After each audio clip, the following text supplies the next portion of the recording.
Bonjour, c'est Anna de l'agence 47.7. Aujourd'hui, je vous parle d'un site web très pratique. Il s'agit de Answer the Public. Donc, on va y aller tout de suite. Answer the Public, donc c'est answerthepublic.com tout simplement. C'est un site gratuit, mais attention, il y a une petite limite. Vous pouvez vous en servir 2 fois dans la journée. Et ensuite, si vous voulez vous en resservir, il faudra attendre 24 heures. C'est un site qui va vous permettre de trouver des longs titres pour vos articles de blog. Si vous avez un mot en tête, ça va vous donner des tas de suggestions de questions, d'expressions qui utilisent ce mot et qui sont très cherchées sur Google. Donc par exemple, si on voulait expatriation, attention à bien le chercher pour le pays qui vous concerne. On va dire la France. Hop. Et on va dire en français. Hop, donc on cherche expatriation en français. Et je vous montre tout de suite ce que ce site donne.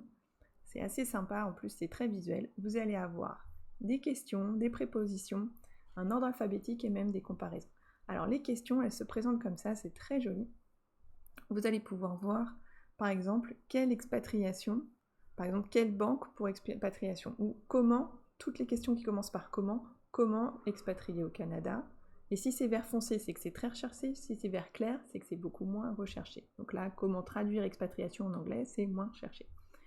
Là, vous avez donc eu toutes les questions. Ensuite, vous avez aussi toutes les prépositions qui utilisent le terme expatriation. Donc pour, près, sans, etc.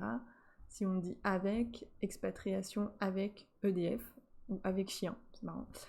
Donc qu'est-ce qui est le plus recherché? Avec chien est un petit peu plus recherché qu'avec EDF.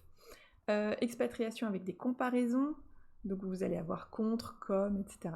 Voilà, ça vous donne vraiment beaucoup d'inspiration pour des articles de blog, pour savoir exactement ce qui est le plus recherché sur Google. Vous avez aussi là la liste alphabétique. Alors comme j'ai pris le terme expatriation, il y a beaucoup de pays suggérés, mais vous pouvez avoir expatriation fiscale, expatriation famille qui est recherchée.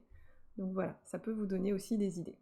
Ensuite, si vous avez besoin de récupérer ces informations par Excel, vous pouvez faire Download CSV. Hop, vous cliquez là. Et ensuite, vous l'ouvrez sur Excel. N'oubliez pas de faire un clic droit, d'ouvrir en Excel pour le convertir directement en tableau pour ne pas être embêté. Voilà, c'est tout pour aujourd'hui. C'était Anna de l'agence 47.7. N'hésitez pas à nous contacter sur notre site 477.fr. À bientôt!